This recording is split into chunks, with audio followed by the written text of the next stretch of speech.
একবার আল্লাহর নবী সাল্লাল্লাহু আলাইহি ওয়াসাল্লাম গুনগুন করে কাঁদেন। জিবরাইল আলাইহিস সালাম বললেন, কি ব্যাপার আল্লাহর নবী গো, আপনি কেন কাঁদেন? আল্লাহর নবী ডাক দিয়ে বললেন, আমার উম্মতের হায়াত কম, আগেকার নবীদের উম্মতের হায়াত বেশি, 1000 বছর বাঁচতেন।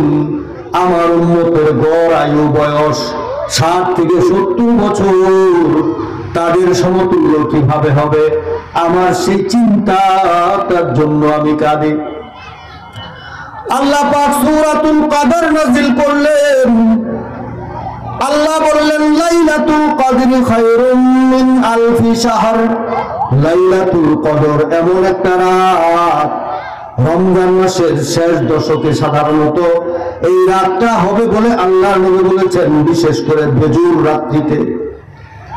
এই এক রাত্রিতে আপনার উম্মত ইবাদত করবে, অন্যান্য নবীগণের উম্মত 1000 মাস ইবাদত করবে, তার চেয়ে বেশি সওয়াবের অধিকারী হবে।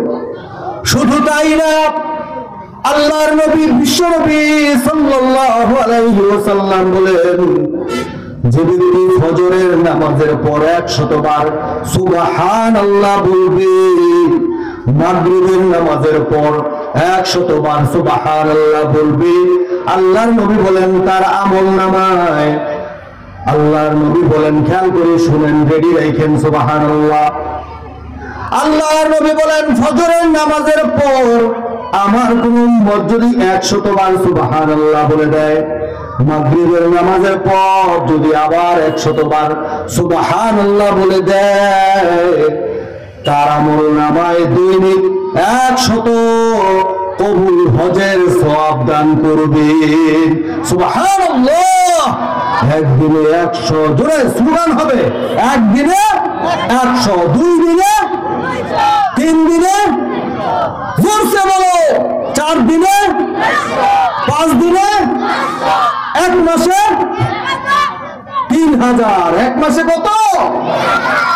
हकीकत से तो दुनिया बेखबर है, दुनिया की नुमाइश पर नजर है, नमी गोयम के आज दुनिया जुदा बस, बहर कारे के बाशी बा खुदा बस। সম্মানিত মুসলিয়ানে কেরাম, সময় কম, সংক্ষিপ্ত সময়ে যতটুকু আলোচনা করা যায় আয়াত তেলাওয়াত করেছি। আল্লাহ বলেন, ইন্নাল্লাযীনা আমানু ওয়া আমিলুস সালিহাত কানাত লাহুম জান্নাতুল ফিরদাউসি নুজুলা।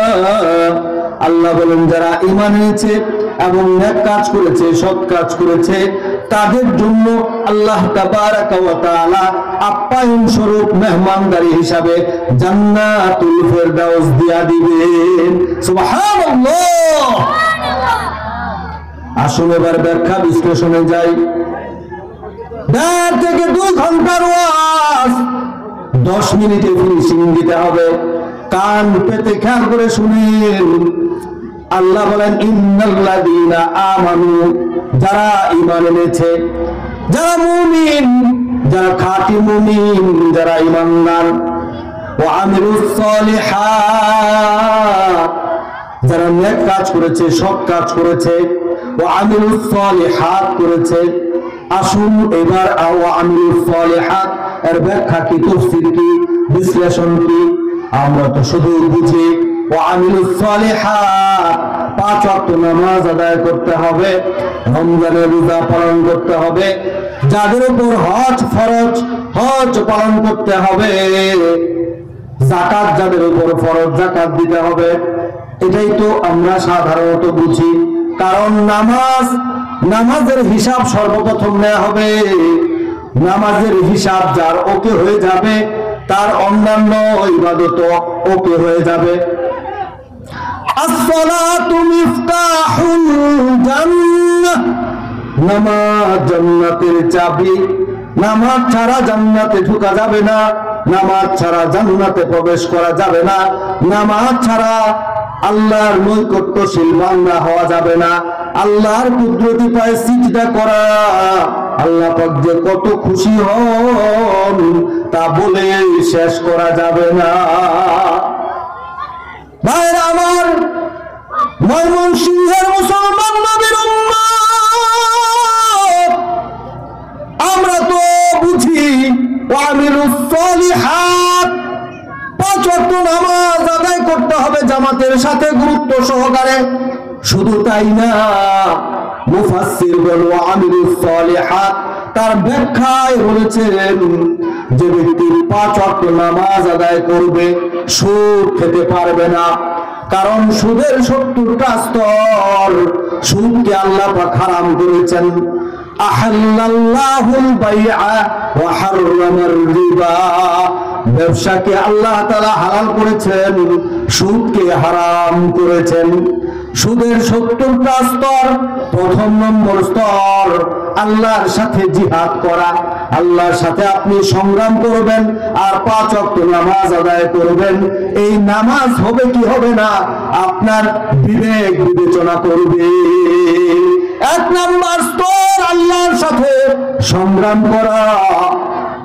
70 নম্বর স্তর হলো 70তম স্তর, নিজের মায়ের সাথে জিনা করার মতো পাপ অপরাধ গুনাহ হবে। নাউযুবিল্লাহ বলুন। 5 ওয়াক্ত নামাজ যে আদায় করবে সুদ খেতে পারবে না। 5 ওয়াক্ত নামাজ যে আদায় করবে অত্যাচার জুলুম করতে পারবে না। 5 ওয়াক্ত নামাজ যে আদায় করবে কারো সম্পদ আত্মসাৎ করতে পারবে না। 5 ওয়াক্ত নামাজ আদায় করবে সুন্দর আচরণ করতে হবে, মানুষের সাথে খারাপ ব্যবহার করা যাবে না, গীবত চুগলখড়ি করা যাবে না। আল্লাহর নবী বিশ্বনবী সাল্লাল্লাহু আলাইহি ওয়াসাল্লাম বলেন, আল গীবাতু আসাদ্দু মিনাজ জিনা, গীবত করা জিনা ব্যভিচারের চেয়ে বেশি অন্যায় পাপের কাজ।